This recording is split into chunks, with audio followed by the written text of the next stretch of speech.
Nous laissons derrière nous tout ce que nous avons de plus cher.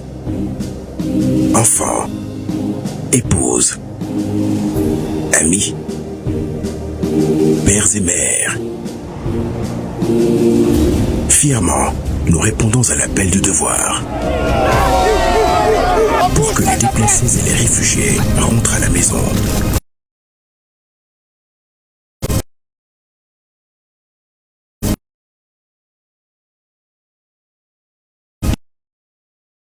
Reprennent le chemin pour que je m'allie.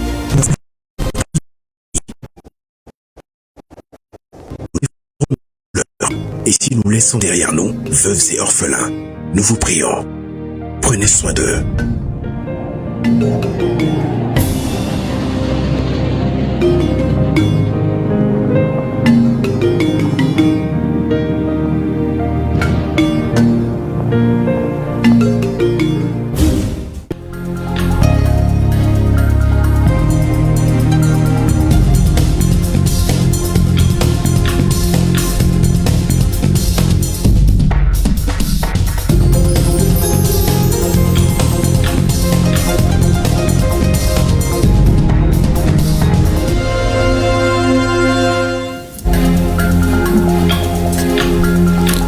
Au sommaire de cette édition, le Premier ministre a lancé ce matin les travaux du projet d'irrigation de Ndédougou 4 en zone office du Niger. La mise en œuvre du projet nécessitera un investissement de près de 34 milliards de francs CFA, un financement de la République fédérale d'Allemagne et le gouvernement du Mali. L'objectif est de booster la croissance économique et augmenter les revenus des exploitants agricoles.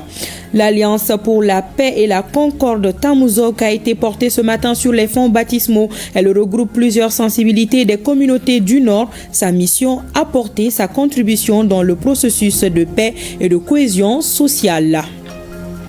La 83e régiment d'infanterie motorisée de Koutchala est prêt pour recevoir ses occupants. Le camp a été inauguré hier par le ministre de la Défense et des anciens combattants, le général de corps d'armée Sadio Kamara. La réalisation témoigne de la volonté des autorités à sécuriser les populations et leurs biens. Le grand format de cette édition nous amène sur les salines de Taoudeni. Najim Baba Sissé nous parle de l'Azalaï. Il s'agit de la caravane de dromadaires à la recherche du Selgem. Les acteurs qui ont connu l'âge d'or des caravanes Azalaï sont nostalgiques et souhaitent sa reprise. Rendez-vous donc en fin de journal. Très ravi de vous servir. Bonsoir et merci de nous choisir pour vous informer. Je vous amène dans les casiers ridicules en zone office du Niger.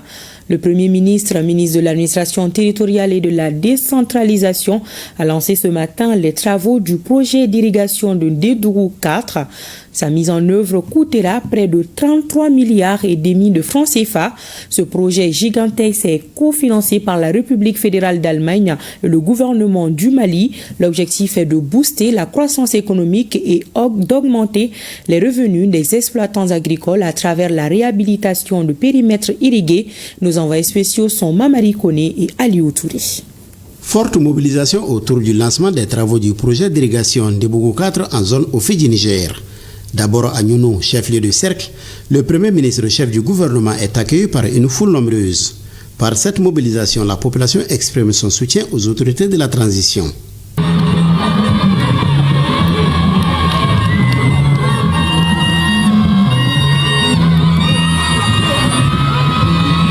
Et de la décentralisation.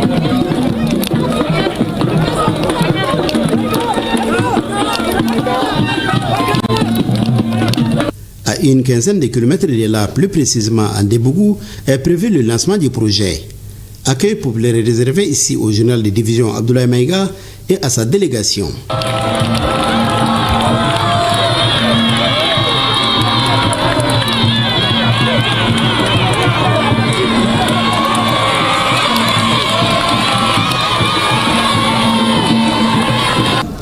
Permettez-moi de remercier toutes les autorités de la transition à travers vous, à commencer par son Excellence le général d'Allemagne Assimi Goïta, président de la transition, chef de l'État, pour la concrétisation de ce projet, qui est une volonté politique exprimée à travers l'un des trois principes qui guident l'action gouvernementale, notamment la prise en compte des intérêts des populations dans les décisions prises.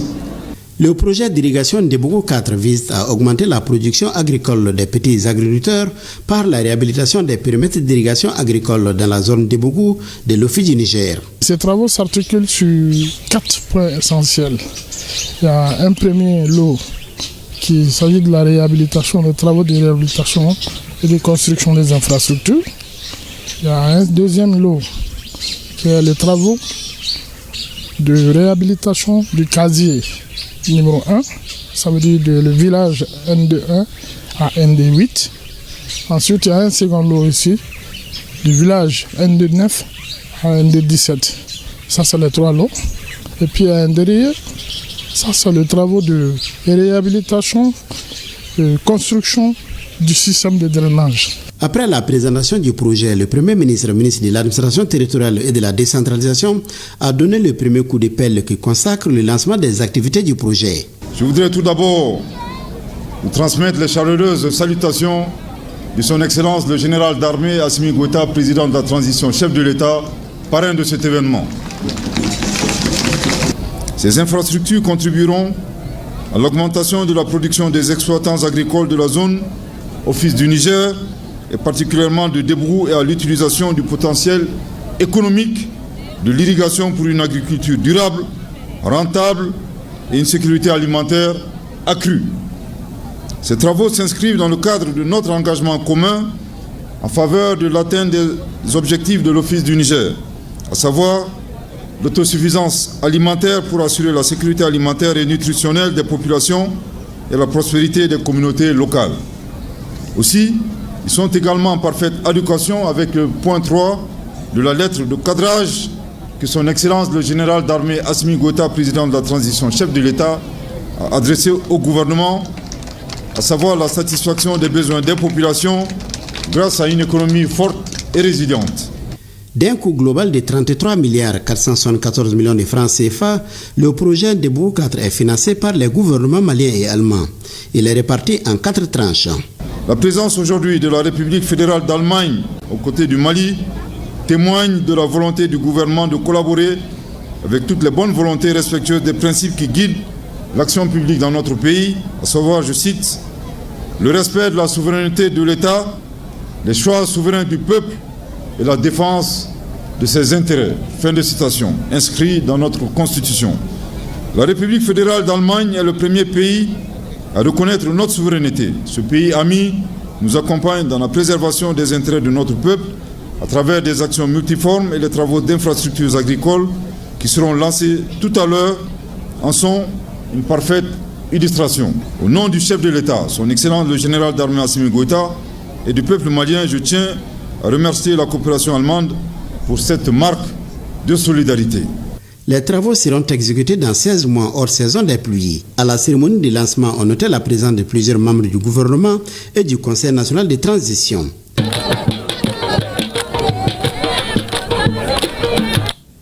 Après Ndédougou, le Premier ministre s'est rendu cet après-midi au camp militaire Cheikh Oumar Tall de Ségou.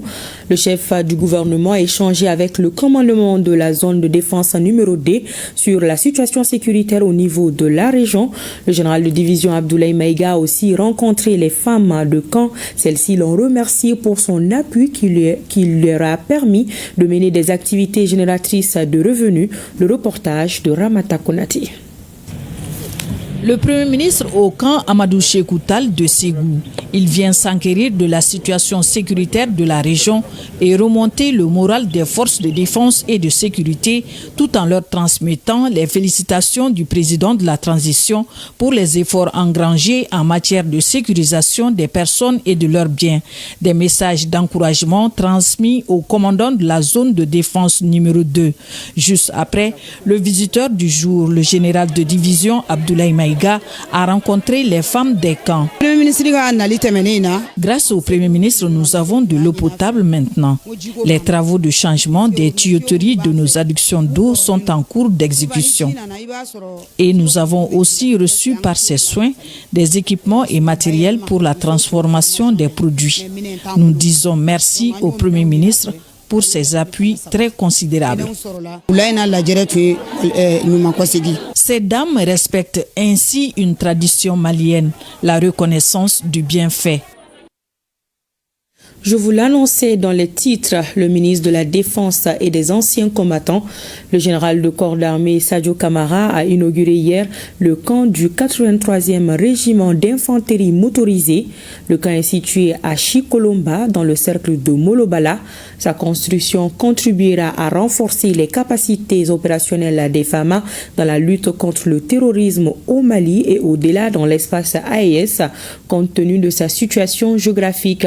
La mobilisation était à la dimension de l'événement. Le reportage de Brahima Kone et de Amadou Doulou.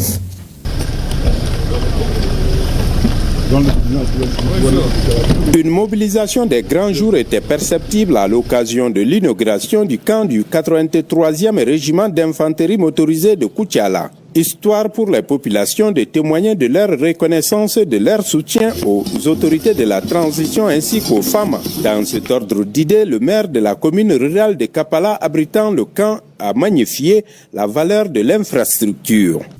Le camp militaire contribuera sans qu'on ne se rêve à la facilitation de l'accès à l'eau potable, à l'électrification et même aux soins de santé, le renforcement des réseaux de communication et permettra à la population de vaquer librement à leurs activités de subsistance. Le camp militaire de Koutiala est situé à Chikolomba, commune de Kapala, à une vingtaine de kilomètres de la capitale de l'Or-Blanc. Disposant de 700 hectares et bâti pour le moment sur 64, l'infrastructure militaire devra profiter aux Maliens, mais aussi à l'AES compte tenu de sa position géographique. Ce camp militaire, situé dans la région militaire numéro 8, cette zone couvre une partie du sud du pays et est frontalière avec le Burkina Faso. Son emplacement fait, en fait, un point clé pour la surveillance des frontières et la lutte contre les menaces transfrontalières telles que le terrorisme, le trafic d'armes et de drogue. Ce camp appartient également à la communauté des États de l'Alliance du Sahel, notamment au Burkina Faso, avec lequel la région de Koutiala partage une longue frontière. Le camp militaire de Koutiala comporte un PC régiment, un PC compagnie, un poste radio militaire, un magasin d'armement, une infanterie de garnison, un poste de police, une salle d'officiers, 2 salles de sous-officiers et bien d'autres bâtiments. L'insécurité sur nos axes routiers Koutiala-Molobala, Koutiala-Kouri, Kouri-Yorosso pour ne citer que cela, constitue une préoccupation majeure des autorités administratives et politiques. Les efforts conjugués des forces de défense et de sécurité de la 8e zone de défense ont permis de ramener cette préoccupation au second rang avec l'organisation des patrouilles militaires. Ainsi, c'est le lieu d'inviter toute la population à la vigilance et à une saine collaboration avec nos FAMA qui font un travail titanesque. La réalisation de ce camp est un pan de la mise en œuvre d'un projet structurant visant à renforcer les capacités opérationnelles des FAMA, à améliorer leurs conditions de vie et de travail. La construction de cette infrastructure militaire est une étape majeure dans la réalisation de plusieurs programmes ambitieux, initiés par son Excellence le général d'armée Assimi Goïta, président de la transition, chef de l'État, chef suprême des armées, qui place au cœur de ses priorités la sécurité et la dignité de nos forces et des populations. En pacificateur convaincu, le général d'armée Assimi Goïta ne cesse de consolider les liens entre l'armée et la nation, de sécuriser les axes de communication et de stabiliser toutes les régions du pays. Koutiala, région industrielle et stratégique essentielle au développement socio-économique du Mali, ne pouvait rester en marge de cette initiative. La cérémonie d'inauguration du camp du 83e régiment d'infanterie motorisée de Koutiala est marquée par la coupure du ruban symbolique et une visite des locaux. Auparavant, le ministre Sadio Kamara avait rendu visite aux notabilités et à l'imam de la grande mosquée de Koutiala qui ont tous fait des bénédictions pour le Mali.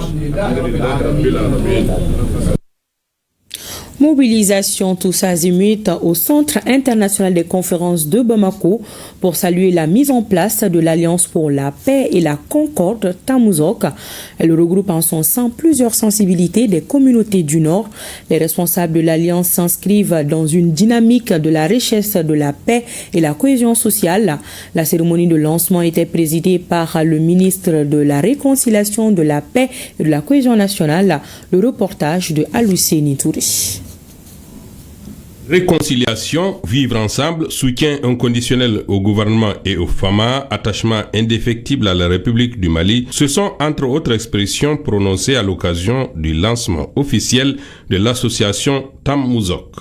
Créée en novembre 2024, Tamouzok ou Alliance pour la Concorde se veut un creuset de sensibilisation à la paix, à l'unité nationale, bref, à l'union sacrée des Maliens. Cet instant marque une étape importante dans notre engagement pour un Mali réconcilié, uni et résolument tourné vers un avenir de stabilité et de prospérité. Permettez-moi d'adresser mes sincères remerciements aux plus hautes autorités de la transition qui ont toujours encouragé et soutenu toutes les initiatives de paix et de cohésion sociale. Leur engagement constant et leur détermination à bâtir un Mali uni et réconcilié sont une source d'inspiration et de motivation pour nous tous. J'exprime également toute ma gratitude envers toutes les sensibilités qui se sont impliquées activement dans la mobilisation autour de Tamouzok Association. À sa suite, Bajan Ag Hamatou, soutien inconditionnel de la République, n'a pas tari de mots pour rappeler aux différentes communautés de notre pays que le Mali mérite d'être soutenu. Les hommes présents ici, sous vos yeux, devant vous, dans cette salle, comme ceux qui sont restés à l'intérieur du pays et qui n'ont pas eu l'occasion d'être là, sont les véritables représentants de nos populations. Ils ont toujours été en première ligne pour défendre leur peuple, hier comme aujourd'hui. À l'inverse, ceux qui prétendent parler au nom de nos communautés, tout en étant à l'étranger, ne représentent qu'eux-mêmes. Ils sont déconnectés des réalités du terrain, de nos défis quotidiens et des aspirations profondes de nos populations. Le président du mouvement a quant à lui rappelé que la République appartient à tous les enfants du pays. Les Tamasheks que vous voyez là, les Arabes, les Soreilles et toutes les populations qui sont au nord, ils sont devenus maliens en même temps que Modibo Keïta, le premier président de la République du Mali. Tamouzok est une association qui a été créée par des Maliens de toutes les sensibilités pour contribuer auprès des pouvoirs publics et des autres membres de la société civile à la résolution des problèmes du Mali par les Maliens et ici au Mali. C'est pour cela que nous prenons comme base de travail les conclusions du dialogue intermalien. Dialogue intermalien qui a été un grand forum qui nous a permis de débattre, d'analyser et de trouver des solutions appropriées à nos problèmes sans immixtion extérieure. Tamouzok se fera le devoir de contribuer à leur application qui a déjà débuté par les actions du ministre de la Réconciliation, de la Paix et de la Cohésion nationale, M. Ismaël Ouagué, dont Tamouzok salue les efforts. Chers parrains, merci beaucoup. Il est indispensable que tout le monde sache que le gouvernement malien reste toujours ouvert au dialogue. Le gouvernement malien reste toujours ouvert au dialogue, contrairement à ce qui s'est dit ailleurs, avec tous ceux qui respectent sa souveraineté, les choix de ses partenariats et la primauté des intérêts de notre peuple. Cette ouverture au dialogue est prouvée par les nombreux appels du ministre chargé de la paix, de la cohésion nationale, qui met tout en œuvre les bonnes recommandations du dialogue national. Tamouzo lance ici et maintenant à tous ceux qui ont pris les armes pour qu'ils reviennent s'inscrire dans la mise en œuvre des recommandations sanitaires du dialogue intermalien. Vous savez, le Mali, c'est un pays de diversité. Et toutes les communautés, tout le monde est chez lui au Mali. Il est important de signaler que les Tamasheks sont chez eux, les Arabes sont chez eux, les Peuls sont chez eux, les Bamaras sont chez eux, les Dogons sont chez eux, les Sarakodés sont chez eux. Bref, tout le monde est chez lui au Mali. Le narratif international qui donne l'impression qu'une partie des communautés et des populations sont persécutées au Mali est vraiment un faux narratif. L'exemple de cette salle le montre, tout le monde est là. Je salue et encourage toutes les communautés, les leaders qui ont fait le pari de rester dans l'État. L'État est équitable de tous ses fils. Même les fils les plus égarés, l'État est regardant sur ses fils. C'est une partie des gens qui peuvent se fâcher pour dire qu'ils ne sont pas maliens, mais l'État ne se comportera jamais avec eux comme s'ils ne sont pas maliens. Tout le monde est malien. Tamouzok, qui se déploie à Bamako, à l'intérieur du pays et dans la diaspora, entend marteler partout les messages de la paix, de l'entente et du soutien au gouvernement du Mali.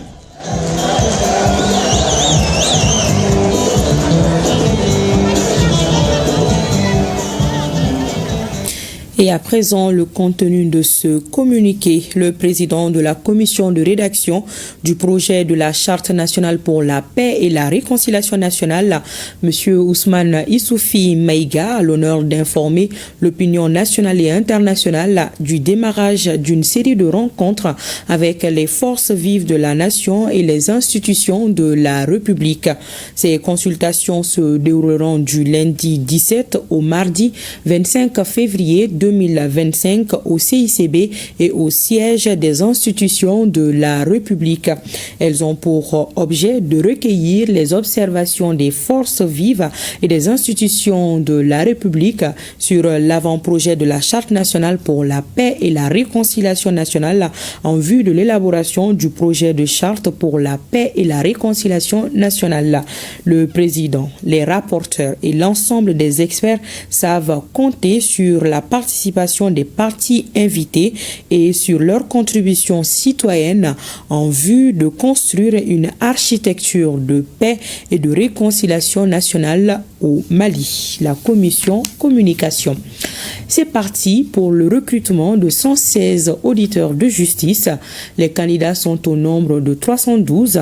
Les épreuves ont été lancées ce matin par le ministre de la Justice et des Droits de l'Homme, garde des Sceaux. Mamoudou Kassogué a invité les candidats à compter sur leur effort personnel. Le concours se déroule à la faculté de droit privé à Badlabougou. C'était en présence de notre reporter Fademba Keita.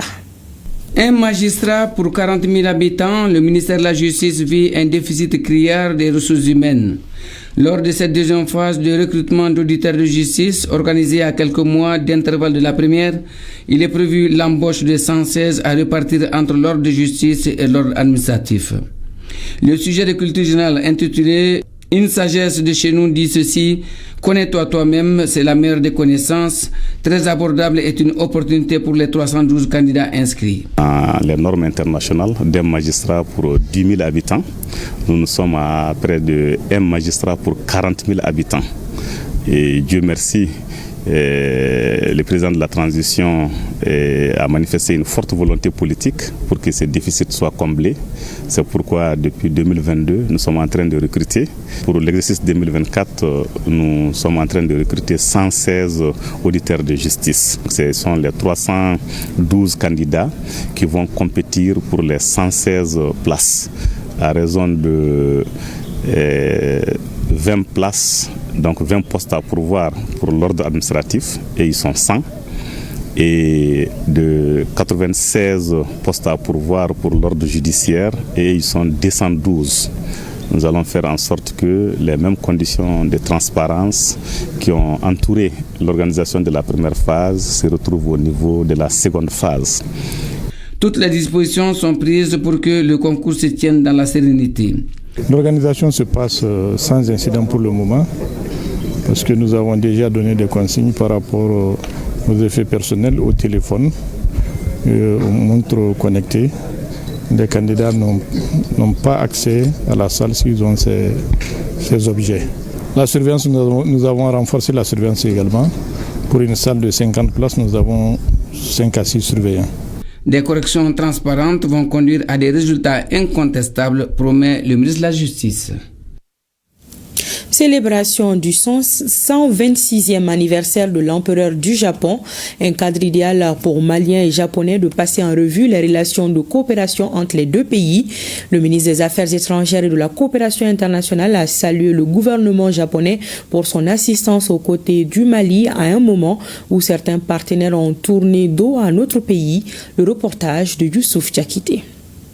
Ce cocktail offert par l'ambassadeur du Japon au Mali consacre la célébration de l'anniversaire de l'empereur Nurahito du Japon, le 126e empereur. Cocktail auquel ont pris part de nombreuses personnalités, les représentations diplomatiques et consulaires, les représentants des organisations internationales accréditées au Mali. C'est une occasion, une fois de plus, d'évoquer la solidité de la coopération entre le Mali et le Japon. Sa Majesté l'empereur aura 65 ans le 23 février prochain. En tant qu'ambassadeur du Japon, je suis très heureux de voir autant de personnes rassemblées ici. Nous avons une longue histoire et des cultures riches. Au Mali, l'Empire de Ghana, l'Empire de Mali et l'Empire Songhai ont prospéré. Et Tombouctou a longtemps été l'un des centres d'études de l'espace euro-afrique. La culture de l'esprit de recherche y ont été formés. Le Mali et le Japon partagent des valeurs solidement ancrées, c'est-à-dire des traditions séculaires, mais dans le même temps aussi une inspiration à la fois au développement, mais aussi à la modernité, mais dans le respect de nos traditions culturelles, voire de notre civilisation ou de nos civilisations respectives, qui, comme vous l'avez rappelé, s'est forgé au fil des siècles, mais aussi au gré des empires et autres faits historiques qui ont marqué l'histoire de notre espace, mais aussi l'histoire du Japon. Faut-il le rappeler, la coopération économique du Japon auprès du Mali a commencé par l'accord sur le commerce depuis 1983. Action de générosité et de bienfaisance, le président de la transition, le général d'armée Assimi Goïta, donne espoir aux dialysés dans leur prise en charge. Il vient de doter le centre médico-chirurgical de l'armée d'équipements scolaires d'une grande capacité. La cérémonie de remise a eu lieu hier dans la cour du 34e régiment du génie militaire. Les détails avec Bemba Sibi. 100 panneaux solaires et des batteries d'une capacité de 150 kWh pour l'autonomie énergétique du centre de dialyse du centre médico-chirurgical des armées de Bamako. L'initiative est du président de la transition à travers ses œuvres sociales. Le centre, inauguré en 2003 et qui dispose de 12 machines sensibles au délestage, est désormais totalement autonome en matière énergétique. Ces plaques solaires vont vraiment enlever une épine des pieds des utilisateurs et des patients. Ces panneaux solaires vont nous aider vraiment à pallier aux éventuelles coupures. C'est surtout un soulagement pour les 60 patients que le centre peut prendre en charge de façon continue. Cette action participe de la volonté du président de la transition de faciliter l'accès aux soins de santé de qualité à la population. Le président de la transition, dans son patriotisme et sa solidarité, a voulu équiper les 3 centres de dialyse dernière génération qu'il a construits en solaire, pour que les médecins puissent travailler dans les meilleures conditions et que pour que les malades puissent être traités dans les meilleures conditions. Ces équipements sont des équipements solaires de batteries de dernière génération. Dans l'autre centre de dialyse, ça c'est complètement en solaire. Ici, nous sommes en hybride. Un système hybride avec en plus des panneaux, les réseaux EDM-SA et un groupe électrogène. L'objectif est de protéger au mieux ces équipements des effets du délestage. L'équipement de ce centre de dialyse en équipement solaire fait suite à celui de l'hôpital du district il y a quelques jours. Le Conseil des ministres a adopté des textes visant à générer des ressources afin de financer des projets de développement. Le consultant analyste au Centre d'études stratégiques Sen Boubacar Bokoum apprécie cette initiative. Pour lui, il s'agit d'un acte patriotique et de souveraineté. Il est interrogé par Youssouf Diakité. Le Mali, aujourd'hui, dans une posture de se libérer du système néocolonial et de l'impérialisme, a demandé à restaurer la dignité du peuple malien et a demandé à aller vers une dynamique souveraine. Ce qui nous vaut aujourd'hui beaucoup d'inamitié de la part de nos partenaires techniques et financiers et notamment de la communauté internationale qui n'est pas tout à fait en phase avec notre velléité d'aller vers cette souveraineté. Alors, il va sans dire qu'effectivement, nous avons besoin de ressources pour engager un certain nombre de processus par rapport au développement économique, social et culturel de notre pays.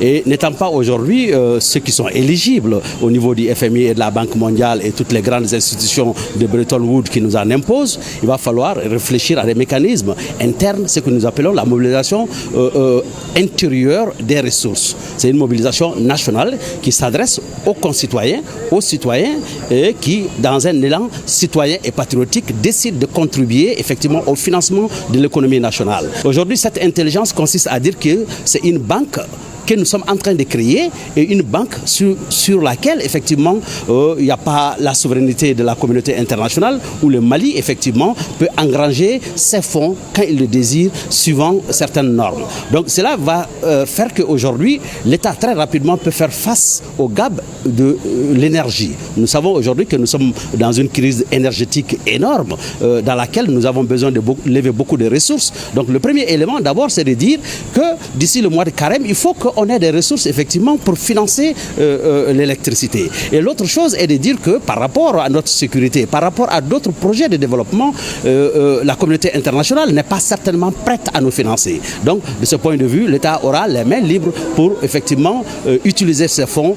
C'est pourquoi on l'a appelé fonds d'appui social pour effectivement les infrastructures de base. Aujourd'hui, nous savons que la téléphonie quand même, c'est un secteur qui engage beaucoup de ressources et nous pensons que chacun d'entre nous, en tant que citoyen engagé, peut contribuer à cette hauteur qui, comparée aux autres pays de la sous-région, n'est pas très énorme.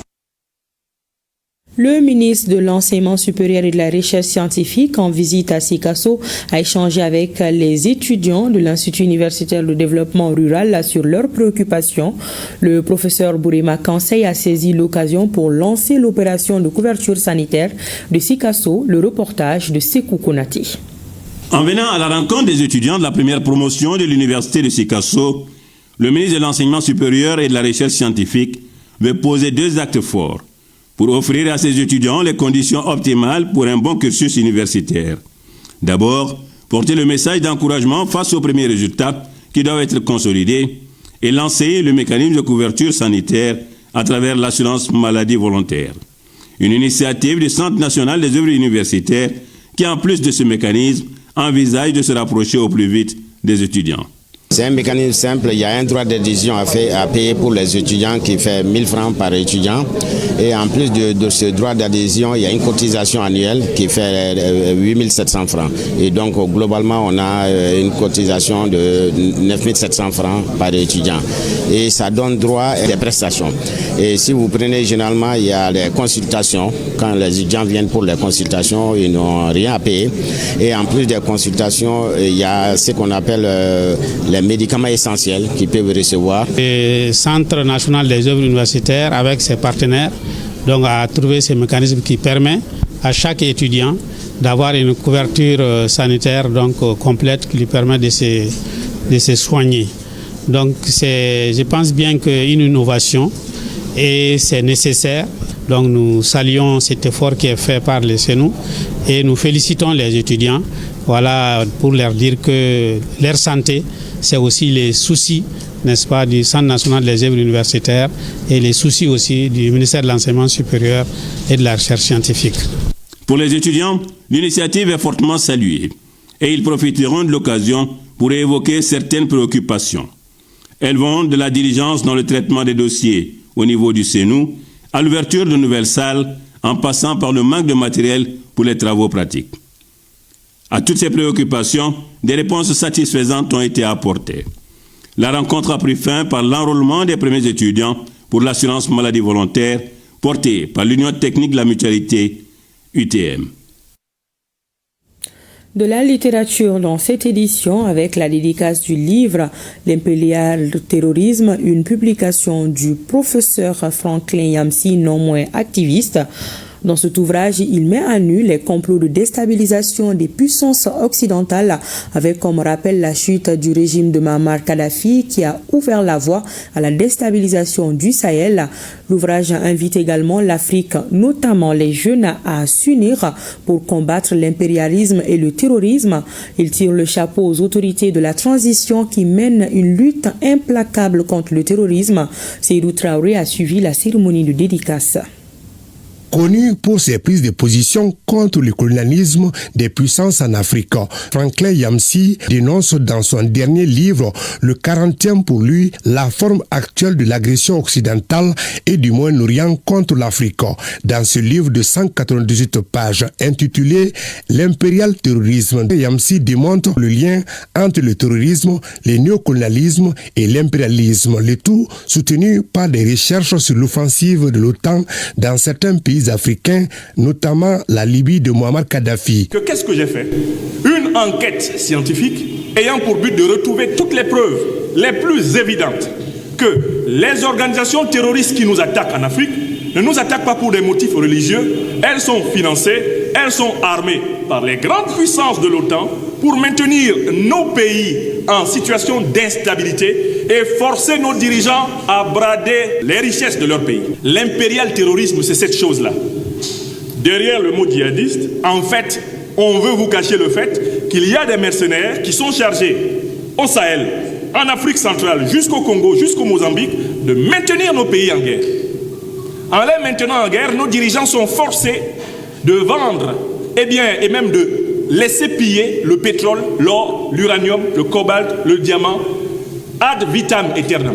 L'ouvrage officialisé au Mali évoque aussi la Confédération de l'Alliance des États du Sahel à travers ses 3 chefs d'État, celui du Mali, du Burkina Faso et le Niger, qui mènent une véritable lutte de souveraineté. Ce livre a été édité grâce à la collaboration de la librairie Ba et la maison d'édition Bandama. De la confection jusqu'à la correction, jusqu'à la publication du livre, tout a été fait au Mali par des jeunes Maliens qui se sont mis à la tâche jour et nuit pendant 3-4 semaines pour que ce produit puisse être parfait. Avec sa double casquette de parrain et celui qui a préfacé cet ouvrage, le ministre de l'Enseignement supérieur et de la Recherche scientifique a salué les éléments détaillés sur l'imposture terroriste et impérialiste que les dirigeants de l'AES combattent. Toutes les tentatives de déstabilisation des États du Sahel trouvent leur explication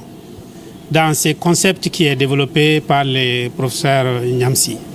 C'est pour ça que nous avons préfacé cet ouvrage-là, qui a un caractère scientifique incontestable et donc qui est le produit d'une recherche approfondie, soutenue par des faits et avec une analyse scientifique.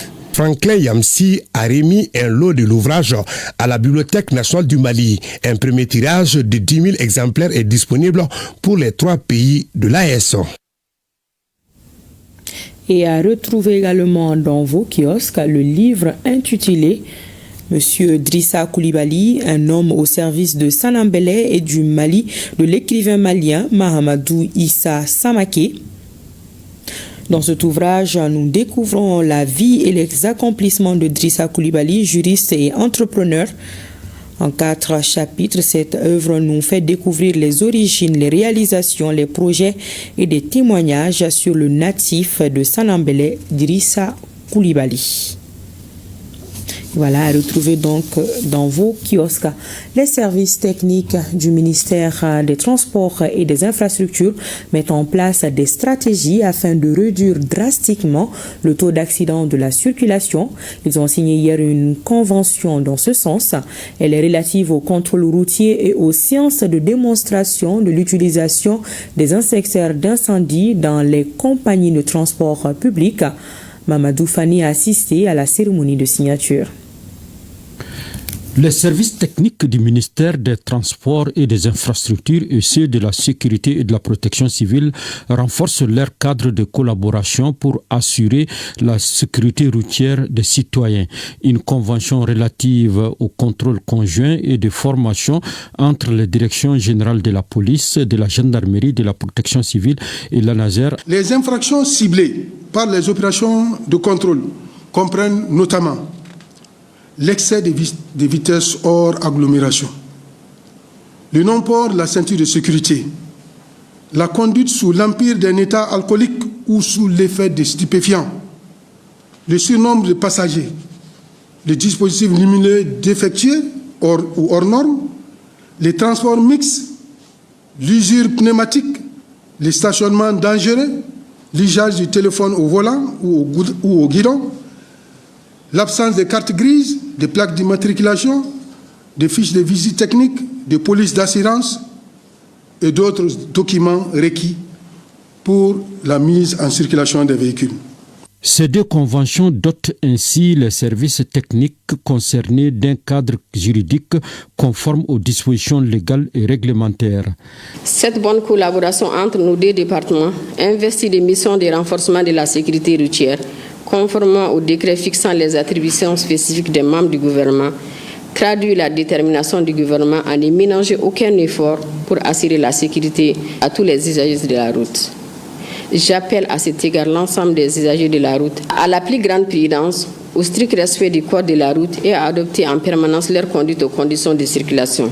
Cette convention marque la ferme volonté des autorités de réduire sensiblement la fréquence et la gravité des accidents ainsi que le nombre de victimes, l'ampleur des dommages. Protection des données à caractère personnel, la PDP met son expertise au service du Centre d'intelligence artificielle et de robotique du Mali. Les deux entités ont signé hier une convention en présence de notre reporter Aridou Matina. L'ère numérique dans laquelle nous évoluons est marquée par une avancée fulgurante de l'intelligence artificielle avec des implications majeures sur la gestion des données personnelles. Ainsi, en vue de bâtir une intelligence artificielle respectueuse des principes de protection des données, le Centre d'intelligence artificielle et de robotique du Mali vient de sceller un partenariat avec l'autorité de protection des données à caractère personnel. Ce moment est particulièrement significatif car il témoigne de notre engagement à construire une intelligence artificielle et une robotique au service de l'humain et respectueuse des droits fondamentaux de nos concitoyens. Le partenariat que nous scellons aujourd'hui avec l'APDP est donc essentiel. Il est le gage d'une collaboration fructueuse pour sensibiliser et former nos équipes aux enjeux de la protection de données afin que chaque projet de recherche ou développement soit mené dans le respect des principes éthiques et juridiques. Au regard du contexte actuel, cette signature de convention entre SIAR Mali et l'APDP est plus que jamais nécessaire, surtout que l'intelligence artificielle repose sur l'exploitation massive des données, souvent personnelles. Cette convention nous engage à conjuguer nos expertises sur, notamment, la sensibilisation des acteurs du numérique aux enjeux de la protection des données dans l'usage de l'intelligence artificielle, la formation des chercheurs et ingénieurs en intelligence artificielle aux exigences légales et éthiques de la gestion des données, l'audit et le contrôle des systèmes d'intelligence artificielle afin d'identifier et de corriger les risques de biais et de discrimination. Œuvrons en sorte que l'intelligence artificielle soit un outil maîtrisé dont les algorithmes sont transparents et responsables et un levier de développement au service de l'humain et du progrès. L'APDP et SIAR Mali, à travers ces partenariats, s'engagent à collaborer désormais afin que les innovations en matière d'intelligence artificielle s'inscrivent dans un cadre réglementaire garantissant la confidentialité, l'intégrité et la sécurité des données personnelles. Le ministre de la Jeunesse et des Sports, chargé de l'instruction civique et de la construction citoyenne, était à l'intérieur du pays.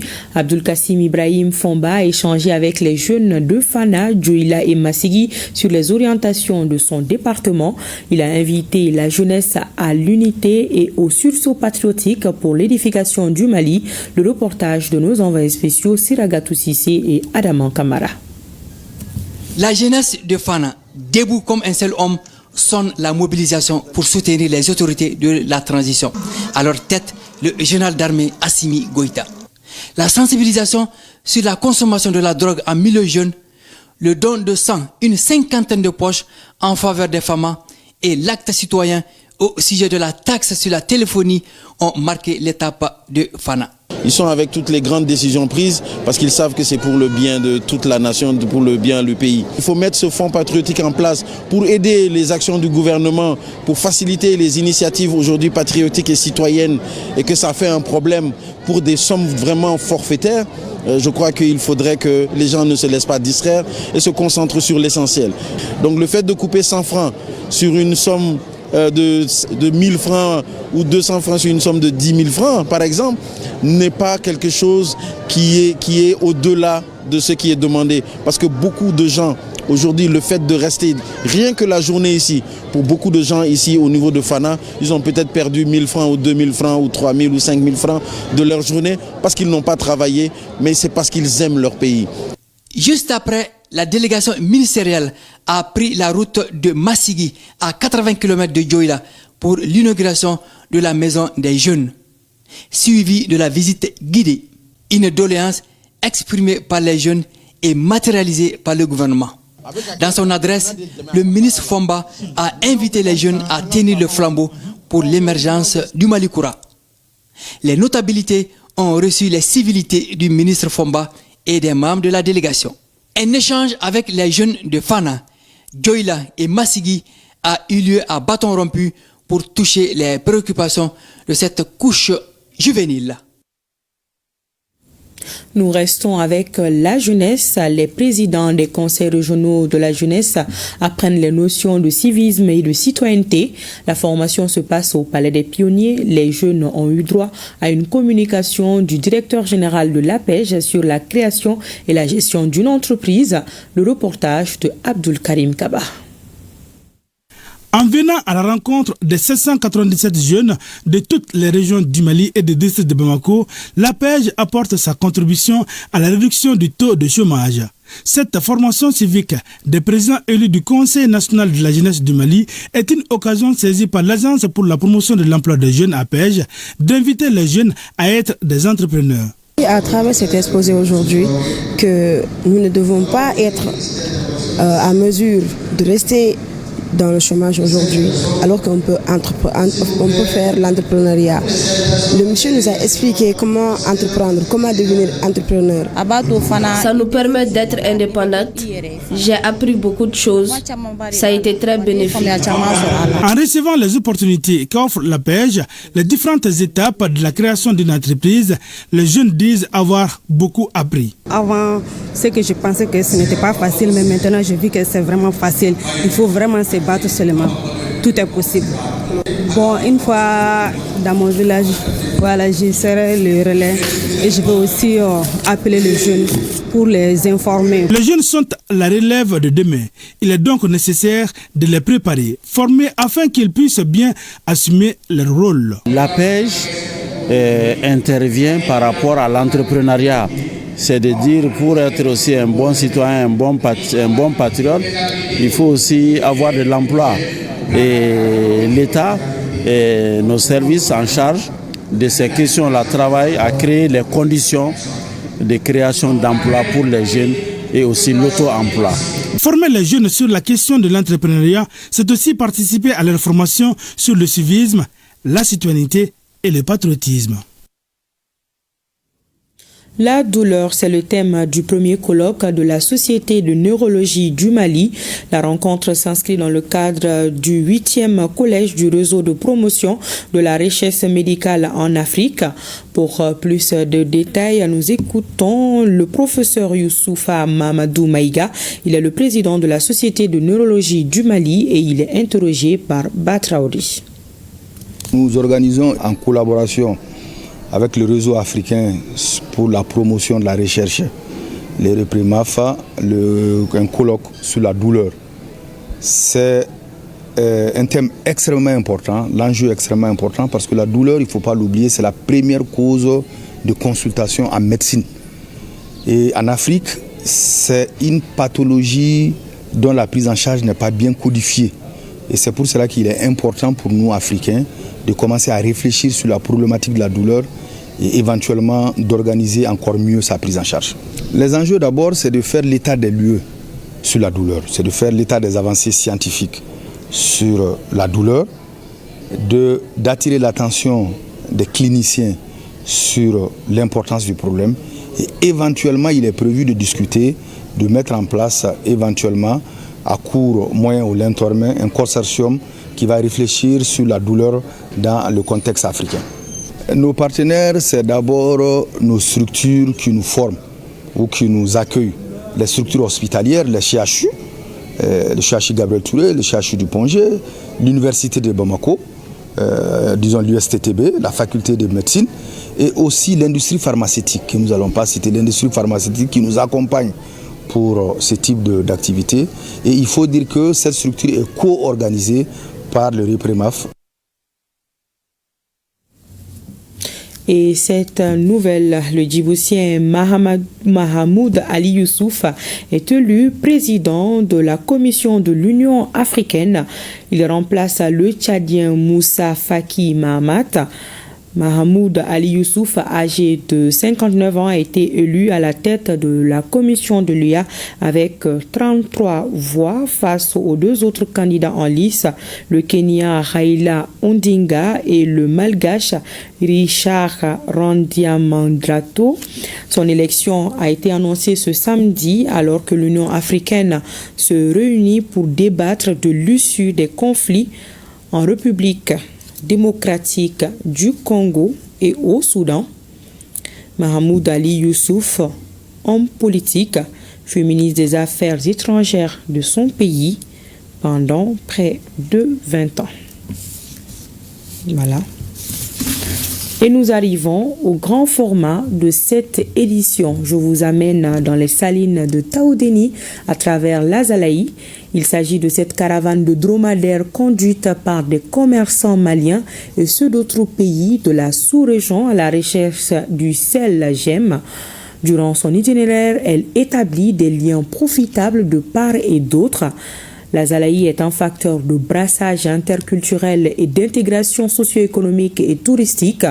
C'est pourquoi d'ailleurs les acteurs qui ont connu l'âge d'or des caravanes Azalaï souhaitent ardemment sa reprise. Le grand format de cette édition est une réalisation de Najim Babasissé.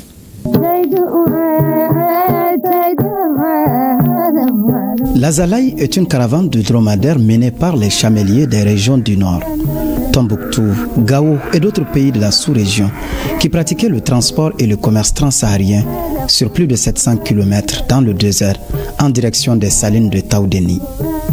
C'est un transport. C'est des commerçants qui constituent un ensemble de chameaux avec des chameliers pour transporter leur sel de Taoudéni jusqu'à Tombouctou. Son importance, c'est de transporter la marchandise qui constitue, par exemple, le produit principal du commerce de Tombouctou. Parce que sur Tombouctou, le commerce qu'ils font, c'est le commerce du sel. Souvent, c'est en troc, souvent, c'est en argent, mais c'est le sel. Ils ne vendent que le sel. Et ce sel quitte jusqu'à Taoudéni. La taille de l'Azalaï peut aller de 100 à 300 dromadaires. Sa préparation constitue une source de revenus pour chaque acteur à chaque étape du trajet. La préparation des caravanes, il y a beaucoup de bénéfices par rapport à la préparation même. Parce qu'il y a beaucoup d'emplois lorsque la caravane va se préparer. Chacun aura sa part de travail dans cette tâche. Il y avait les tâches les cordes qu'on va préparer, qui vont mettre dans la bouche même du chameau. Il y avait les pailles qu'on prépare pour que le sel qu'on met aussi sur le chameau pour qu'on puisse mettre le sel dessus. C'est une préparation à part. Il y a aussi de couvertures traditionnelles qu'on met aussi sous les pailles qu'on met sur le chameau. Il y a ça aussi. Pour te dire que tout le monde gagne dans cette préparation. La distance Arawan-Tombouctou est l'équivalent de la distance Tombouctou-Bamako, 1000 km environ. Les bêtes le font en 2 semaines, avec des pauses pour alimenter la caravane, sous les contrôles d'un guide. Hamahillay, un ancien chamelier, maîtrise bien les codes du trajet. Dans les saisons froides, ça va. On peut boire à Toudeni jusqu'à Arawa. Après Arawan, il y a le Pi, là où tu vas, au sud d'Arawa. Il y a Taganit, il y a Kariba, il y a Douaya, il y a Agouni. Mais dans la route de Toudeni, dans les saisons chaudes, il faut que les chameaux boivent à Toudeni, boire à Foumoul Alba, boire à Arawa. Les frais de transport observent des règles bien établies, connues de toute la chaîne d'exploitation. Chaque 4 bars, moi que je suis mineur à Toudeni, que je travaille, et ce que je gagne, le nombre de bars que je gagne, si tu amènes 30 chameaux, moi j'aurai droit 4 bars, j'aurai un qui est pour moi, qui est même, que c'est moi-même qui a travaillé, que pour enlever du sel, mais moi j'ai droit seulement 1 bar dedans jusqu'à Tombouctou. Si tu as pris 30 chameaux ou 100 chameaux, et moi je vais compter 100 bars et j'ai mis mon marque. On met aussi les marques pour que ça ne changerait pas. Jadis vecteur d'intégration sociale et d'initiation aux jeunes mineurs qui découvrent Toudeni pour la première fois, l'Azalaï a plusieurs aspects importants, à la fois pour les communautés et les hommes qui le pratiquent. On initie aujourd'hui les enfants avec l'Azalaï. Vraiment, si cette année c'est une année de culture, je crois que la population de Toudeni, de Tombouctou doivent demander que l'Azalaï soit un patrimoine culturel national. Ça a initié des gens à un moment donné de la vie. Il y a des Burkinabés, il y a des Sénégalais, il y a des Ghanéens qui viennent aller exploiter le sel parce qu'il n'y avait pas autant d'occupation dans les mines d'or. Donc il fallait venir aller exploiter le sel, avoir de l'argent et revenir. Quand des gens se rencontrent, ils communiquent, ils échangent quelque chose. Et il y a quelque chose aussi à respecter en ce sens que chaque année, ils suivent les mêmes voies, ils passent par les mêmes endroits, ils échangent sur le plan commercial et sur le plan culturel. Une grande manifestation dénommée Asfri est réservée aux jeunes mineurs qui partent à Toudeni pour la première fois. Quand quelqu'un, première fois, est allé à Toudeni, soit il va être un mineur là-bas, soit un transporteur du sel. Il y a un événement le jour de son arrivée chez la famille. Un grand événement pour lui. Des tam-tam, des choses, des fraternités. Ça, c'est dans l'Azalaï. Parce qu'il y a un événement, si l'Azalaï est allé et retour, sans problème, ça c'est un événement. À Tombouctou, les préparations se font à Sonkoré, à la place Sonkoré. Donc tout le monde venait de tous les côtés, il y a toutes les couches. Donc il vient, les gens voient comment les gens ils sont arrivés. Donc il y a des gens qui n'ont jamais parti, il y a beaucoup de tam-tam, c'est une joie. Aujourd'hui, ceux qui ont connu l'âge d'or de ce commerce transsaharien, vecteur de cohésion sociale, regrettent sa disparition et espèrent sa renaissance avec la relance du tourisme. Ça tire le tourisme. Les touristes veulent cette caravane-là. Parce que c'est notre culture. Ils ne veulent pas de camions ni de voitures. Ils ont ça. Ils veulent voir cette culture que nous avons. Donc, ils savent que les saisons, si les caravanes commencent, ils viennent tout le temps, ils vont rencontrer les caravanes sans rendez-vous. Ils savent que les caravanes est toujours sur le chemin, ils vont rencontrer. Mais aujourd'hui, ça n'existe plus. Donc, j'espère cette grande nouvelle. Notre chef de l'État a annoncé que c'est l'année de la culture. On pense, Inch'Allah, que nous allons revenir à notre culture. Parce qu'ils veulent qu'on retourne à notre culture.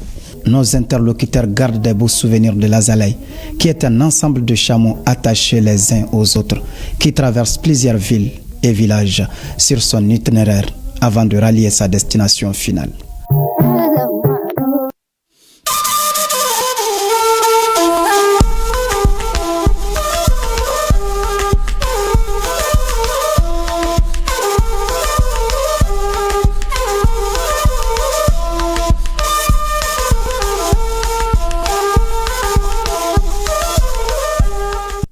AES Actualité de cette édition, au problème nigérien, des solutions à la nigérienne.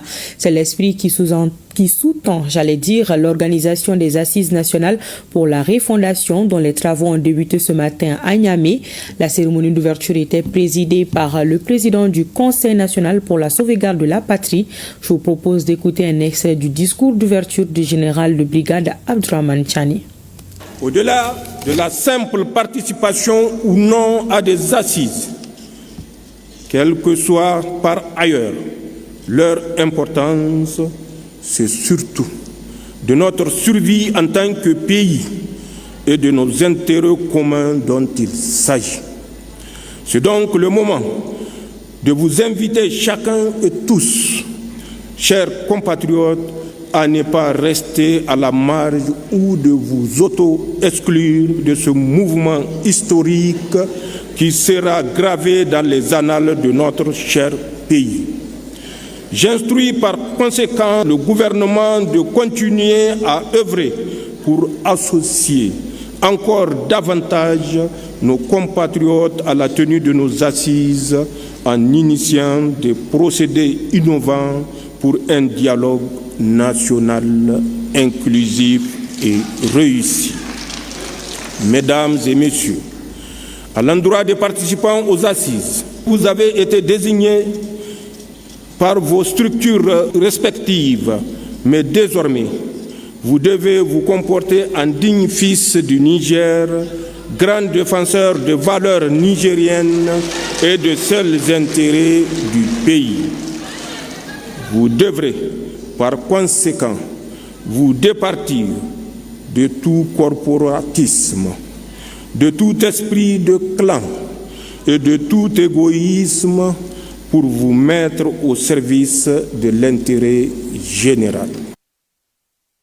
SIG Burkina, c'est le nom de la nouvelle application lancée hier par le ministre burkinabé en charge de la communication.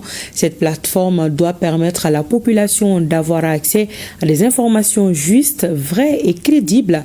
Et c'est là dans l'optique de gagner la guerre contre la désinformation et les fake news. Le reportage de Sekou Zongo.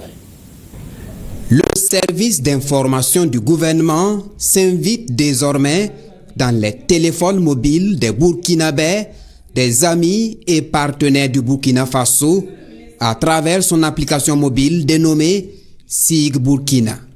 Une plateforme digitale officiellement lancée par le ministre en charge de la communication et porte-parole du gouvernement. Le lancement et la mise en route de cette application mobile sont non seulement une volonté du gouvernement à aller à la digitalisation des supports, mais surtout apporter une réponse efficace à la désinformation et à la guerre de communication dont fait face le Burkina Faso. Il s'agit là d'une vitrine de promotion des activités du gouvernement qui offre sans aucun doute aux citoyens plus de facilité d'accès à l'information gouvernementale et aux sources d'information officielles. La mise en place de SIG Burkina est donc une opportunité qui permet au public d'avoir accès facilement à une source d'information fiable dans un contexte de guerre où le narratif sur le Burkina Faso et les autres États de la Confédération des États du Sahel tend à déconstruire à coups de mensonges et de désinformation les acquis engrangés par la lutte de notre peuple pour l'indépendance véritable et la liberté. C'est une plateforme importante, surtout dans le contexte dans lequel nous sommes, où la désinformation est un véritable fléau. Le ministre l'a dit, nous devons gagner la guerre contre le terrorisme, mais cela se fait sur plusieurs fronts. Donc la plateforme que nous venons de lancer est une belle contribution à cette lutte contre la désinformation. La plateforme SIG Burkina est donc une innovation majeure dans la communication gouvernementale. SIG Burkina est une réponse à la dynamique de consommation des Burkinabés. Le SIG vient proposer aux internautes une application mobile novatrice dans sa conception, son design, son administration et surtout sa facilité d'accès et d'utilisation pour répondre à leurs besoins d'information. Débutés en août 2024, les travaux de construction de l'application mobile SIG Burkina ont été entièrement réalisés par des développeurs burkinabés en collaboration avec une équipe du service d'information du gouvernement. Le génie et le sacrifice de ces développeurs burkinabés sont ici salués par la remise d'attestation. L'application SIG Burkina est disponible sur Play Store.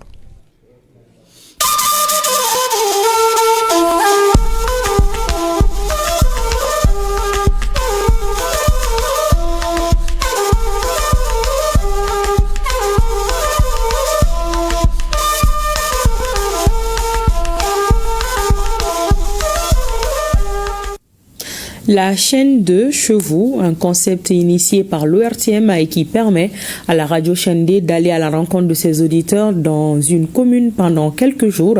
Et c'est la commune 3 du district de Bamako qui a accueilli la deuxième édition ce jeudi.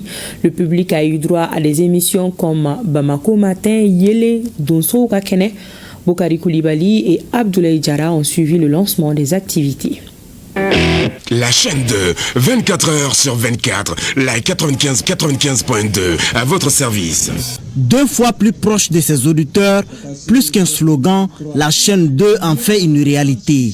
L'onde de choc s'ouvre durant 72 heures à ses auditeurs en commune 3 du district de Bamako. Le concept s'appelle la chaîne 2 chevaux. On a initié ce projet avec la direction pour être encore plus près de nos auditeurs. En venant en commune 3, nous voulons faire découvrir les potentialités de la commune 3 à tous les Bamakois, à tous ceux qui en tout cas peuvent avoir la chaîne 2 chez eux. Donc dans cette découverte-là, nous allons savoir en termes économiques, en termes sociaux, en termes de santé, qu'est-ce qui se fait en commune 3, qu'est-ce qui rythme la vie de la commune 3 au quotidien.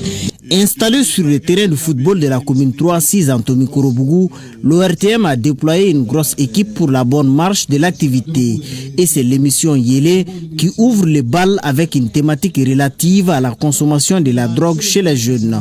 Aujourd'hui, dire aux jeunes qu'en réalité, avec nos moyens, avec notre expérience et avec nos savoir-faire, on peut faire bouger les choses sans prendre de la drogue. La drogue, en réalité, ça freine le développement de l'être humain et ça freine aussi le développement de la société. Les autorités locales au niveau de la mairie travaillent pour satisfaire des besoins spécifiques auprès de la population, notamment en termes d'éducation, de santé, de développement. Et ces questions doivent être portées à la connaissance du grand public. Et ces émissions-là nous permettent au niveau de la mairie de nous exprimer, de nous expliquer et de dire clairement ce que nous avons pu faire, mais également nos insuffisances. Fait du hasard ou simple coïncidence, cette délocalisation de la 95.2 ce 13 février en commune 3 correspond avec la journée internationale de la radio. Une belle occasion pour les auditeurs et les animateurs de se divertir, s'informer, mais surtout de communier.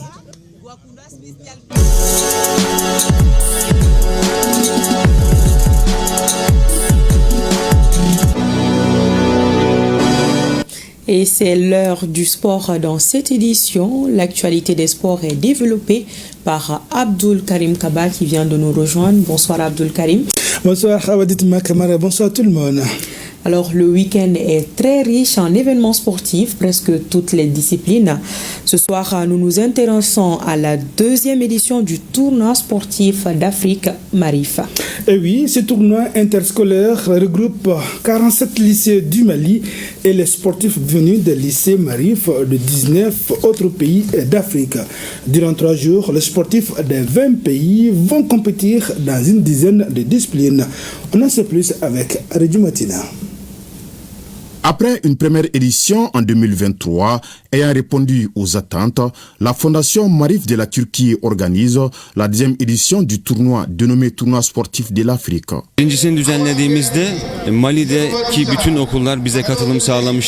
Cette année, donc, il y a 70 écoles qui ont participé au Mali ici. 20 pays qui sont représentés, qui sont venus de différents pays de l'Afrique.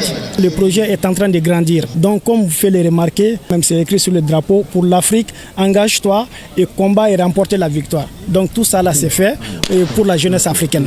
Je vais lancer un appel à toute la population malienne parce que vu que l'organisation ça se fait au Mali, c'est une très grande chance. Donc il invite toute la population du Mali à venir massivement demain pour qu'on puisse célébrer les athlètes au niveau final et leur donner des trophées. Cette deuxième édition qui s'achève ce dimanche avec les finales des 12 disciplines retenues pour la circonstance sera un véritable régal et permettra aux athlètes, plus précisément les élèves venus de plusieurs écoles du Mali et de 20 autres pays, de faire montre de leur talent. Handball, la Fédération malienne de la discipline a tenu ce samedi son assemblée générale ordinaire. Oui, ce rendez-vous annuel de la Fédération malienne de handball, il permet à la Fédération d'échanger avec les différentes ligues régionales sur le bilan de la saison et aussi faire le programme de la nouvelle saison. Le point, c'est avec Daouda Koné. Ce rendez-vous des acteurs du handball malien est une occasion de faire le bilan de l'année écoulée. De cette grande réunion, l'on retient que l'année 2025 n'est pas de tout repos pour la Fédération malienne de handball. Le président Tungara annonce en effet plusieurs compétitions nationales et internationales dont l'organisation de cet ambitieux projet. Ce programme sera lancé à Bamako d'abord et quelques temps plus tard dans les ligues régionales qui seront en mesure de remplir les critères. La présence de la Direction nationale des sports et de l'éducation physique à cette rencontre annuelle des responsables de handball au Mali est la preuve de la bonne collaboration Fédération département des sports, dira son représentant. Il y a lieu de rappeler que votre fédération a été une des premières à adopter les statuts types des fédérations nationales sportives. Nous inviter à ce conseil ordinaire est une marque de considération à notre égard et un signe de bonne collaboration. On note que cette activité de la Fédération malienne de handball donne un nouveau souffle à ce sport demain au plan administratif et organisationnel. Volleyball, un tournoi interscolaire a démarré hier dans la cité des Esclaves Abdul Karim Kaba. Et oui, avec 14 écoles fondamentales, le tournoi interscolaire a démarré à Gao.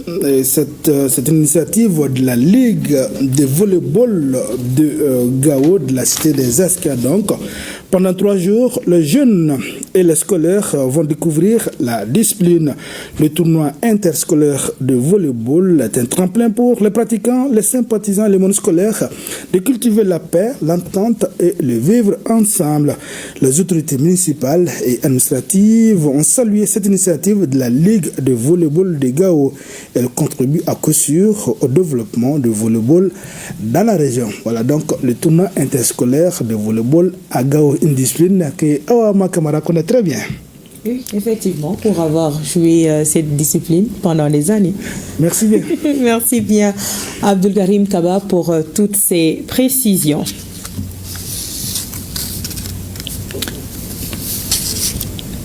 Tragédie en commune de Dabia, c'est un site d'orpaillage qui s'effondre à Bilali Koto, commune de Dabia.